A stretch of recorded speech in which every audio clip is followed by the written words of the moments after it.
হিন্দু সংখ্যাগুরু হলে প্যারিস নিয়েও বিপ্লব হয়, নন ভেজ নিয়ে বিতর্ক হয়। হিন্দু সংখ্যাগুরু হলে গাজা, প্যালেস্টাইন, সিরিয়া নিয়ে মিছিল হয়। হিন্দু সংখ্যাগুরু হলে আজাদি আজাদি স্লোগান দেওয়া হয়। ভারতের টুকরে হোঙ্গে ইনশাল্লাহ ইনশাল্লাহ শুনতে পাওয়া যায়। হিন্দু সংখ্যাগুরু হলে শত্রু দেশের পতাকা ওড়ানো যায়, খেলায় জিতলে বাজি ফাটানো যায়। হিন্দু সংখ্যাগুরু হলে মূর্তির উপর হাত পড়ে মন্দিরে হাতুড়ি, তুলসী, মঞ্চে লাথি মারা হয়। হিন্দু সংখ্যাগুরু হলে সেকুলারিজম কপচানো যায়। হিন্দু সংখ্যাগুরু হলে ফিল্ম ফেস্টিভ্যাল হয়, রাতভর কনসার্ট হয়, প্রিয় গায়ক নায়িকা নিয়ে পাগলামি করা যায়, শত্রু দেশের শিল্পীরাও ফ্যান হওয়া যায়। হিন্দু সংখ্যাগুরু হলে বলা যায় সন্ত্রাসের কোনো ধর্ম হয় না। হিন্দু সংখ্যাগুরু হলে টি শার্টে লেখা যায় দাঙ্গা হিন্দু করে না, মুসলিম করে না, দাঙ্গা করে দাঙ্গাবাজরা।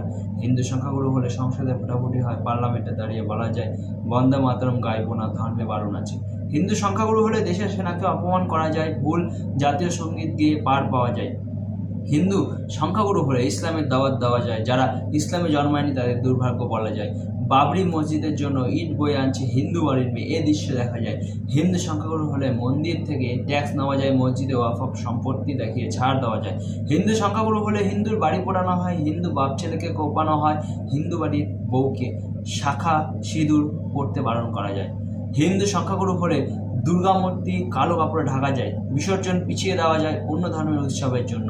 হিন্দু সংখ্যাগুরু হলে সাম্যের গান হয়, কবিতা হয়, নাচ গান, থিয়েটার হয়, একই বিদ্যে দুটি কুসুমও গলা ছেড়ে গাওয়া যায়। আর হিন্দু সংখ্যাগুরু হলে বাংলাদেশ হয়।